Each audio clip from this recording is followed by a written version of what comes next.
Hey guys, welcome to my cooking channel. இந்த video என்ன பார்க்க போகிறோம் அப்படின்னா திரட்டி பால்கோவா.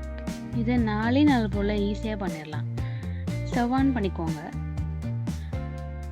பேன் வச்சுக்கோங்க, அதில் 1 கப் கண்டென்ஸ் மில்க் சேர்த்துக்கோங்க. சேர்த்துட்டு அதோட 1/2 லிட்டர் நல்லா கெட்டியான பால் சேர்த்துக்கோங்க. சேர்த்துட்டு அதை நல்லா கலந்து விட்டுக்கோங்க. லோ ஃப்ளேமில் வச்சுட்டு பாலை நல்லா கிளறி விடுங்க. பால் நல்லா கொதிச்சதுக்கப்புறம் 2 டேபிள் ஸ்பூன் தயிர் சேர்த்துக்கோங்க. தயிர் சேர்த்ததுக்கப்புறம் பாலை நல்லா மிக்ஸ் பண்ணி விடுங்க. மிக்ஸ் பண்ணிவிட்டு இந்த பாத்திரத்தை சுற்றி பாலாடையெல்லாம் படியும், அதெல்லாம் எடுத்து இந்த பால்லே சேர்த்துருங்க. அந்த பாலாடை தான் நல்லா டேஸ்ட் கொடுக்கும். இப்போ பாலாடை விட்டுட்டோம் அப்படின்னா அது வேஸ்ட்டாக போயிடும். பால் நல்லா வெந்து வரட்டும்.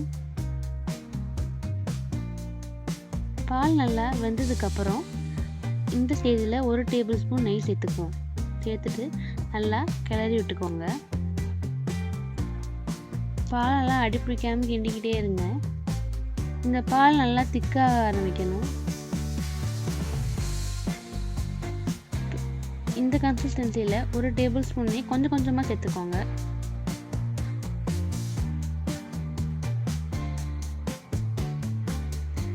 கொஞ்சம் கொஞ்சமாக திக்காக ஆரம்பிச்சிருச்சு.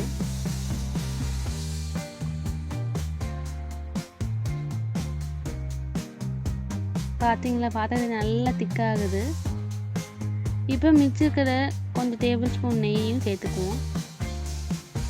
சேர்த்துட்டு நல்லா கிளறி விடுங்க. இதுதான் கரெக்டான கன்சிஸ்டன்சி பால்கோவாக்கு. இது இன்னும் குக் பண்ணிட்டோம் அப்படின்னா கொஞ்சம் கழிச்சு ஹார்ட் ஆயிரும். இப்போ நம்ம திரட்டி பால்கோவா ரெடி. இந்த வீடியோ பிடிச்சிருந்துச்சு அப்படின்னா நம்ம சேனலை லைக், ஷேர், சப்ஸ்கிரைப் பண்ணுங்கள். தேங்க்யூ ஃபார் வாட்சிங்.